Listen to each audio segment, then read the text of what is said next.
하나님께서 예비하신 은혜를 풍성히 받아 누리시는 이 시간이 되시기를 간절히 소망합니다. 오늘은 지혜에 대해서 우리가 살펴보겠습니다. 요즘 사람들 살펴보면은 참 아는 것이 많은 것 같습니다. 스마트폰과 같은 IT 기기가 발달되었죠. 이것들이 이제 발달됨에 따라서 모르는 것들은 곧바로 이제 검색할 수가 있습니다. 특별히 젊은이들의 경우에는 검색할 수 있는 능력이 얼마나 좋은지 모릅니다. 어떤 이야기를 하면 바로바로 확인들을 하는 그런 세대들입니다. 그런데 여러분, 이러한 것들은 단순히 지식의 영역에 머물러 있습니다. 이러한 지식은 인생을 살아감에 있어서 작은 도움을 줄 수는 있습니다. 그런데 인생의 방향을 결정하는 큰 도움을 줄 수는 없습니다.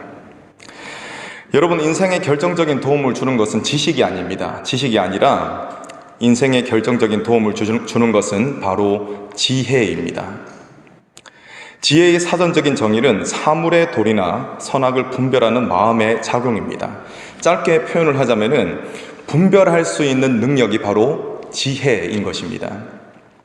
그런데 여러분, 지혜라고 해서 다 같은 지혜가 아닌 것이죠. 어떤 것은 참 지혜가 있는가 하면은 어떤 것은 거짓 지혜가 있다는 것입니다. 안타깝게도 많은 사람들이 자신이 지혜로운 줄 알고 살아가고 있습니다. 그리고 마음의 원대로 살아갑니다. 사사기를 살펴보면은 이러한 어리석음을 쉽게 관찰할 수가 있습니다. 특별히 사사기 17장, 21장에서는 이 어리석음을 잘 압축해서 보여줍니다. 어떻게 표현하냐면요, 각기 자기의 소견에 옳은 대로 행하였다. 이렇게 똑같은 구절이 두 구절이 나옵니다. 자기 소견에 옳은 대로 행했다. 여러분, 생각해 보시기 바랍니다. 각자 자기 성향대로 했다면은 결정들이 다 달라야 됩니다. 다 달라야지 정상입니다. 그리고 선택에서 각자 다른 개성을 발견할 수가 있어야 합니다. 그런데 성경을 보니까 그렇지 않았습니다. 각 사람들은 자기 소견에 각자 옳은 대로 행했지만, 그런데 그들이 내렸던 결정은 한결같이 우상숭배였습니다. 모양은 다 달랐습니다. 그런데 그들은 한결같이 우상숭배를 하는 결정을 내렸다라는 것입니다. 사람들은 자신이 주체적으로 결정을 내리고 살아간다라고 생각을 합니다. 그렇지만 그것은 큰 착각이었습니다. 사람들은 사탄이 짜놓은 판 위에서 세상의 풍조를 따라 살아갔던 것입니다. 내 생각인데 라고 하면서 살아갔지만 정작 따라간 것은 사탄이 짜놓은 세상의 풍조였더라라는 것입니다. 세상의 많은 사람들은 세상의 풍조를 따라서 거짓 지혜를 쫓아 살아가며 그리고 멸망의 길로 내달려가고 있습니다. 멸망의 길에 빠지도록 만드는 거짓 지혜에서 속히 벗어나서 참 지혜를 얻는 길만이 영생을 얻을 수 있는 길입니다. 그렇기 때문에 참 지혜를 얻는 것은 가장 시급한 일이다 라고 말할 수가 있는 것입니다. 오늘 말씀에 보시면은 사도 바울이 참 지혜에 대해서 이야기하고 있습니다. 오늘 말씀을 통해서 다음의 것들을 살펴보겠습니다. 총 3가지로 살펴보실 텐데요. 첫 번째는 참 지혜가 무엇인가를 살펴보겠습니다. 두 번째로는 어떤 자가 참 지혜를 얻게 되는가. 세 번째로는 참 지혜의 유익이 무엇인가. 이렇게 오늘은 크게 3가지로 살펴보겠습니다. 먼저 참 지혜란 무엇일까요? 참 지혜. 첫 번째로 하나님의 지혜가 참 지혜인 것입니다. 우리 2장 7절 말씀 함께 읽겠습니다. 7절 말씀 시작. 오직 은밀한 가운데 있는 하나님의 지혜를 말하는 것으로서 곧 감추어졌던 것인데. 아멘. 여기까지요. 자, 참 지혜는 하나님의 지혜입니다. 그런데 어떤 상태입니까? 감추어졌다. 네, 감춰졌다고 했습니다.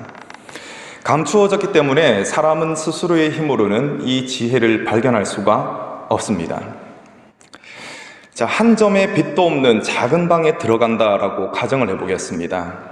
그곳에서 또 만약에 동전 하나를 찾는다면은 그 동전을 찾는 일이 굉장히 어려운 일이 될 겁니다. 그런데 불이 탁 켜주는 순간 상황이 달라집니다. 불이 켜지는 순간에는 동전뿐만 아니라 가느다란 바늘까지도 찾을 수가 있습니다.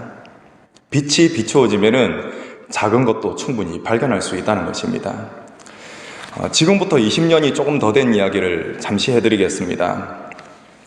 여러분, 제가 물에 잘 뜰 것 같습니까? 잘 안 뜰 것 같습니까? 네, 이래 봬도 잘 뜹니다. 네, 20년 정도 전에 대한적십자에서 발급하는 수상안전요원 그 자격증을 제가 따기 위해서 엄청나게 고생했던 적이 있습니다. 제가 원래 그때, 지금은 좀 많이 불었지만 그때는 한 78kg 나갔거든요. 근데 일주일 정도 훈련을 받고 나니까 10kg이 빠지더라고요. 60대로 막 떨어졌습니다. 그 정도로 힘든 훈련을 하고 겨우 수상안전요원 자격증을 땄습니다. 그리고 97년이었는데 97년 겨울에는 이 수상안전요원들을 교육할 수 있는 수상안전강사 자격증을 땄습니다. 그렇다면 여기서 또 질문을 드리겠습니다. 수상안전요원 자격증을 따는 것이 어렵겠습니까? 아니면 안전요원을 가르치는 강사 자격증을 따는 것이 더 어렵겠습니까? 당연히 강사 자격증을 따는 것이 더 어렵겠죠. 자, 여러 가지 훈련 과정이 있었습니다. 그런데 이해를 돕기 위해서 한 가지 훈련만 소개해 드리겠습니다. 자, 실내 다이빙 풀이 있거든요. 5m 정도 되는 다이빙 풀에 동전을 한 몇 개를 던져 놓습니다. 던져 놓고 그 동전을 찾아오라는 것이죠. 그런데 수경을 낄 수 있으면 얼마나 좋았을까요? 근데 수경을 벗깁니다. 그리고 수심 5m 밑으로 들어가면은 어두워요.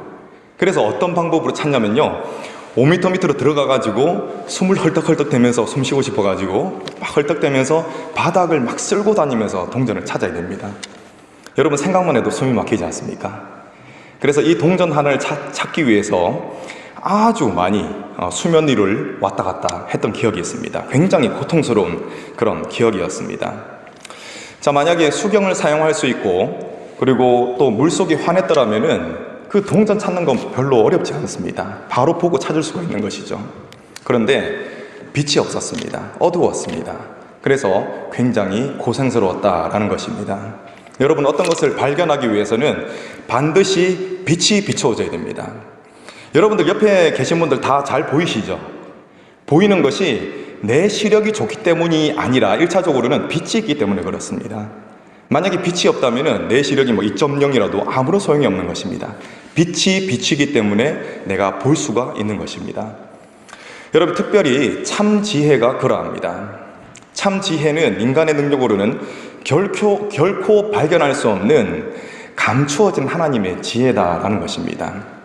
그렇기 때문에 하나님께서 빛을 비추어 주셔야 그때야 비로소 이 지혜, 참지혜를 발견할 수가 있는 것입니다. 여러분, 10절을 보시기 바랍니다. 10절, 오직 하나님이 성령으로 이것을 우리에게 보이셨으니. 아멘. 하나님이 이 지혜를 보여주셨답니다. 그런데 무엇으로 보여주셨죠? 성령으로 보여주셨다라는 것입니다. 성령으로.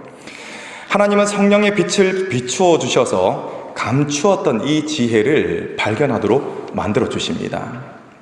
자, 첫 번째 참지혜는 감추어진 하나님의 지혜다. 그런데 이 지혜를 성령의 빛으로 발견하게 만들어 주셨다라는 것입니다. 자, 두 번째로 참지혜란 무엇인가? 지극히 영광스럽게 만드는 지혜다라는 것입니다. 자, 7절 말씀 뒷부분을 눈으로 보시기 바랍니다. 하나님이 우리의 영광을 위하여 만세전에 미리 정하신 것이라. 아멘. 우리의 영광을 위해서 미리 정하신 것이다 라고 했습니다. 참 지혜의 목적이 아주 뚜렷하게 나타나 있죠. 자, 참 지혜는 여러분 다른 지혜가 아니라 복음을 깨닫는 지혜입니다. 참 지혜는 바로 복음 되시는 예수 그리스도를 깨닫는 지혜입니다. 요한복음 1장 12절 말씀에 영접하는 자 곧 그 이름을 믿는 자들에게는 하나님의 자녀가 되는 권세를 주셨으니 라고 하셨습니다. 예수 그리스도의 복음으로 인해서 하나님의 자녀가 되는 것입니다. 원래는 영원한 멸망이 정해져 있었습니다. 왜냐하면 본질상 진노의 자녀였기 때문에 그렇습니다. 그런데 이 본질상 진노의 자녀에서 하나님의 자녀로 이 자리를 완전히 이동시켜 주셨습니다. 여러분, 하나님의 자녀가 되는 권세를 이 지혜를 통해서 주신다는 것입니다. 그렇기 때문에 여러분, 이보다 더 영광스러운 것이 어디 있겠습니까? 참 지혜는 이처럼 하나님의 자녀가 되는 영광을 누리도록 만들고 더 나아가서 예수 그리스도를 닮아가도록 만드는 그러한 역할을 합니다. 성령님은 어떠한 역할을 하시냐면은 예수님을 깨닫도록 만듭니다. 아, 예수님 이런 분이시구나 라는 것을 깨닫도록 만듭니다. 그렇다면 여러분, 예수님은 누구시겠습니까? 예수님은 지혜의 근원이 되신다는 것입니다. 그렇기 때문에 예수님을 깨닫도록 만드는 일들을 성령님이 계속 하시고 내가 그 성령님의 일하심에 반응한다면은, 순종한다면은 나는 점점 예수님에 대해서 많이 알게 됩니다. 그런데 여러분, 이 알은 그냥 지식적인 차원에서 머무르는 알미 아닙니다. 예수님을 닮아가도록 만드는 실천적인 그러한 알미라는 것입니다. 인격적인 깨달음을 얻게 된다는 것입니다. 이 깨달음으로 인해서 그리스도와의 사귐이 점점 더 깊어지게 됩니다. 그래서 점점 더 누구를 닮아가게 됩니까? 예수 그리스도를 닮아가게 된다는 것입니다. 이 깨달음이 바로 참 지혜인 것입니다. 자, 지금까지 참 지혜가 감추어졌던 하나님의 지혜이며 또 지극히 영광스럽게 만드는 지혜다라는 사실을 함께 살펴보았습니다. 이처럼 귀하디 귀한 참 지혜를 얻으시는 저와 여러분 되시기를 간절히 축원합니다. 자, 두 번째로 이 참지혜에 대해서는 첫 번째 알아봤습니다. 두 번째로 어떤 자가 이 참지혜를 얻게 되는가라는 질문입니다. 자, 첫 번째로 성숙한 자가 참지혜를 얻을 수가 있습니다. 6절 전반부를 보시기 바랍니다. 6절 전반부를 보시면 우리가 온전한 자들 중에서는 지혜를 말하노니 라고 했습니다. 자, 이를 원문에 더 충실하게 번역을 해보면은 우리가 성숙한 자들 중에서는 지혜를 말한다 라고 번역할 수가 있습니다. 성숙한 자들. 여러분, 어린아이들이 막 대화를 합니다. 어린아이들의 대화 속에서 발견할 수 있는 특징이 있습니다. 그것은 자기 할 말만 한다는 것입니다. 미숙한 어린아이들에게는 아직 들을 수 있는 귀가 없습니다. 그렇기 때문에 자기 말만 막 하다가 다투기 십상입니다. 그러나 성숙한 자들에게는 들을 귀가 있습니다. 들을 귀가 있기 때문에 경청하게 되는 것이고 또 경청하니까 변화를 할 수가 있는 것입니다. 예수께서 말씀을 가르치실 때 종종 하셨던 말씀이 있습니다. 뭐라고 말씀하셨습니까? 들을 귀 있는 자들은 들으라 라는 것입니다. 다르게 말하면 들을 귀가 없는 사람들도 있다라는 것이죠. 여러분, 이것은 무엇을 의미하냐면요, 비록 육신의 청각으로는 같은 내용의 말씀을 들었다는 것이죠. 그런데 그 말씀을 받아들이는 사람이 있는가 하면은 그 말씀을 귓등으로 받는 사람이 있다는 것입니다. 여러분, 들을 귀가 없는 사람들에게 말하는 것은 안타깝지만 헛수고가 되어버립니다. 그래서 바울 사도가 무엇이라고 말합니까? 온전한 자들 중에, 오직 온전한 자들, 성숙한 자들 중에 지혜를 말한다 라고 했습니다. 그래서 이 지혜는, 참 지혜는 성숙한 자들만이 뭐 할 수 있습니까? 들을 수 있다라는 것입니다. 성숙한 자가 참 지혜를 얻을 수 있습니다. 여러분, 성숙한 자는 귀를 기울일 줄 아는 자입니다. 분주함에서 벗어나서 성령의 음성에 귀를 기울이는 자가 성숙한 자입니다. 저와 여러분들이 하나님의 음성에 귀를 기울이시는 성숙한 자, 참 지혜를 얻는 자들이 되시기를 간절히 소망합니다. 자, 두 번째, 어떤 자가 참 지혜를 얻게 되느냐? 두 번째, 하나님을 사랑하는 자가 참 지혜를 얻게 됩니다. 9절 말씀 함께 읽겠습니다. 9절 시작. 기록된 바 하나님이 자기를 사랑하는 자들을 위하여 예비하신 모든 것은 눈으로 보지 못하고 귀로 듣지 못하고 사람의 마음으로 생각하지도 못하였다 한가 같으니라. 아멘. 여러분, 이 말씀을 보시면은 하나님이 예비하신 모든 것이 있다라고 하셨습니다. 이것이 바로 하나님께서 예비하신 것이 참 지혜인데 이것을 누구를 위해서 예비하셨다라고 기록하고 있습니까? 바로 하나님을 사랑하는 자들을 위해서 예비했다라고 기록하고 있습니다. 여러분, 선택적 주의, 선택적 집중이라는 말이 있습니다. 수많은 정보가 있습니다. 너무 넘쳐나는 정보가 있는데 이 정보 중에 특별히 어떤 정보에 잘 집중하는 것, 이것을 선택적 집중이라고 말합니다. 예를 한 가지 들어보겠습니다. 많은 사람들이 붐비는 놀이동산에 갔습니다. 어떤 가정이 갔어요. 그런데 여기서 한 아이가 부모를 잃어서 울고 있습니다.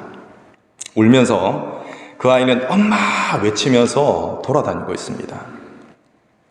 이 아이의 외침은 많은 사람들에게는 어떤 아이가 내는 큰 소리 정도로 들려질 겁니다. 저 아이의 목소리나 이 아이의 목소리나 또 분간이 되지 않을 겁니다. 그런데 여러분, 이 소리가 이 아이를 잃어버려서 이 아이를 찾기 위해 애태우고 있는 엄마에게는 어떤 소리로 들려오겠습니까? 그냥 어떤 아이의 목소리로 들려올까요? 그렇지 않습니다. 그 장소에는 수많은 다른 아이들이 있고 자기 아이와 비슷한 또래의 수많은 다른 아이들이 있고 또 그 아이들이 크게 떠든다 하더라도 이 자녀의 외침은 아주 분명하게 들릴 겁니다. 이 자녀의 외침은 아주 큰 우레소리보다 더 크게 들릴 겁니다. 왜 그렇겠습니까? 사랑하기 때문에 그렇습니다. 자녀를 사랑하기 때문에 자녀의 목소리에 선택적 집중이 가능한 것입니다. 여러분, 이와 같은 원리입니다. 우리가 하나님을 사랑하게 되고 이 사랑으로 인해서 하나님에게 관심을 두게 된다면은 이전에 하나님을 사랑하기 전에는 그냥 흘러갔던 일들입니다. 그런데 하나님을 사랑하고 나니까 그 일들이 그저 그런 일들이 아니라는 것이 깨달아지는 것입니다. 야, 하나님이 나를 위해서 이러한 것들을 예비하셨구나. 그리고 이 지혜가 그냥 지혜가 아니라 나를 살리기 위해서, 나를 영광스럽게 만드시기 위해서 하나님께서 예비하신 참 지혜구나라는 사실이 깨달아진다는 것입니다. 우리를 너무나 사랑하시는 하나님의 사랑을 깨닫고 우리가 하나님을 사랑하게 된다면 그 지혜를 향한 갈망이 마치 용천수처럼 솟아오르게 되어 있습니다. 성령께서는 이처럼 갈망하는 영혼에게 참 지혜를 더욱 부어주셔서 만족함을 주시는 것입니다. 이러한 영적인 만족함을 누리시는 저와 여러분 되시기를 간절히 소망합니다. 여러분, 어떤 자가 참 지혜를 얻을 수 있는지를 두 가지로 살펴봤습니다. 먼저는 성령의 음성에 귀를 기울일 줄 아는 성숙한 자가 참 지혜를 얻는다라고 했습니다. 그리고 또한 하나님을 사랑하여서 하나님에게 관심을 가지는 자가 참 지혜를 얻을 수 있다라고 말씀을 드렸습니다. 하나님을 사랑하며 성령의 음성에 귀를 기울이셔서 참 지혜를 얻으시기 바랍니다.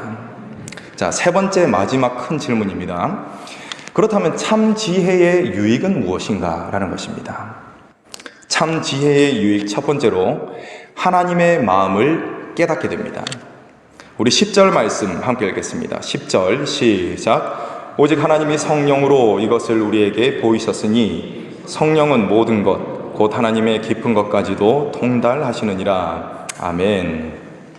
자, 이 말씀을 보시면은 후반부의 말씀처럼 성령은 하나님의 깊은 것까지 막힘없이 다 아신다 라고 했습니다.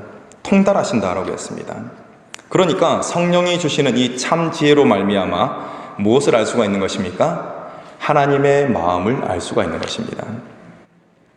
여러분, 같은 일을 한다고 하더라도 그 일이 가지고 있는 의미를 알고 하는 것이랑 그리고 그 의미를 알지 못하고 그냥 마냥 하는 것은 굉장히 큰 차이가 있습니다. 하늘과 땅만큼의 차이가 있습니다. 여러분, 힘든 일입니다. 그런데 아무리 힘든 일을 한다 하더라도 하나님의 마음을 알게 된다면은 능히 그 일을 할 수가 있는 겁니다. 힘든 것은 사실입니다. 그럼에도 불구하고 그 영혼 깊은 곳에는 무엇이 있습니까? 기쁨이 있는 것입니다. 이것이 신비입니다. 힘들지만 하나님의 마음을 깨달으니까 그것이 기쁨으로 다가오는 것입니다. 여러분, 우리 주님을 생각해 보시기 바랍니다. 우리 주님께서는 우리를 구원하시기 위해서 엄청난 고난을 당하시고 또 십자가에 달려 돌아가셨습니다. 여러분, 이렇게 십자가에 다른 사람을 위해서 목숨을 내어주는 것, 이것은 사실상 불가능한 일입니다. 그런데 우리 주님께서는 그 누구보다도 성부 하나님의 마음을 잘 아셨습니다. 그래서 하나님의 마음을 잘 아셨던 우리 주님께서는 이 가혹한 십자가의 잔을 한 방울도 남김없이 다 마시셨던 것입니다. 사명을 온전히 감당하셨던 것입니다. 왜요? 성부 하나님의 마음을 온전히 아셨기 때문에 그렇습니다. 여러분, 이것은 주님을 믿는 모든 자에게도 동일하게 적용이 됩니다.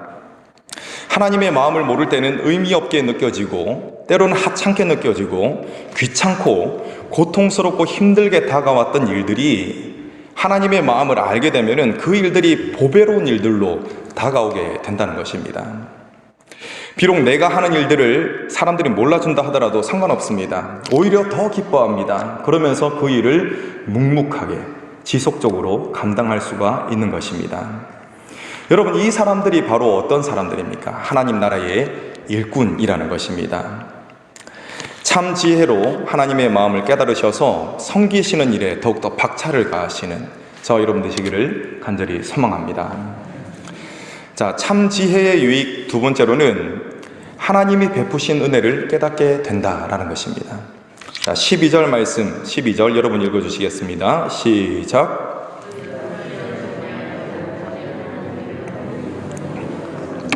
이는 우리로 하여금 하나님께서 우리에게 은혜로 주신 것들을 알게 하려 하심이라. 아멘. 이 말씀은 더 설명할 필요도 없습니다. 12절 후반부에 분명하게 선포하고 있습니다. 성령이 주시는 참 지혜로 말미암아 우리에게 주신 은혜를 깨닫는다라고 했습니다. 참 지혜를 소유하게 되면 우리에게 변화가 일어납니다. 어떤 변화가 일어나냐면요, 영적인 감각이 살아나게 되어 있습니다. 그래서 영적인 민감함이 생깁니다.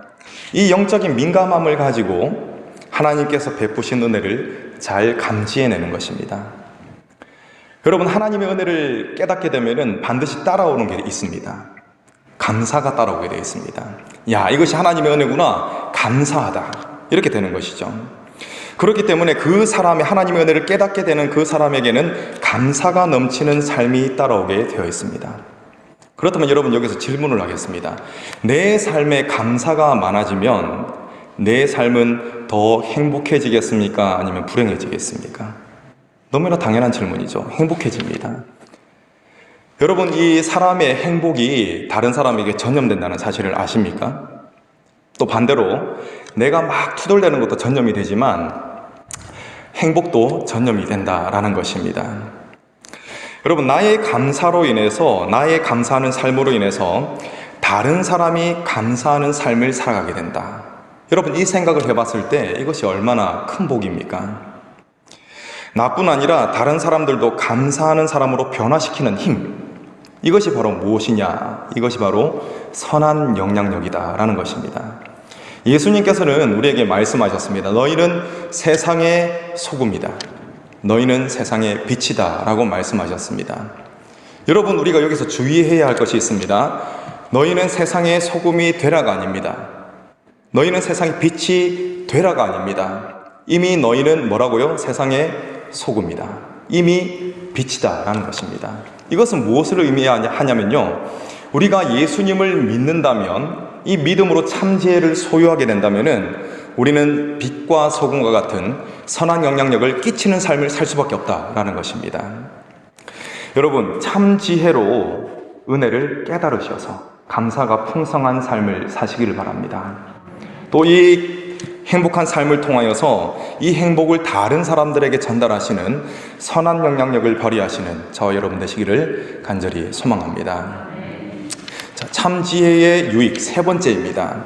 분별력을 가지게 되는 것입니다. 자, 13절 말씀 뒷부분을 눈으로 보시기 바랍니다. 13절 뒷부분입니다. 영적인 일은 영적인 것으로 분별하느니라. 아멘. 여러분, 우스갯소리가 있습니다. 나폴레옹이 실제로 있었던 일은 아니고 그냥 지어낸 이야기입니다. 나폴레옹이 정복 전쟁을 하기 위해서 대군을 이끌고 이 산에서 저 산으로 이동을 했습니다. 그래서 막 저 산이다, 저 산으로 가자 해가지고 막 올라갔어요.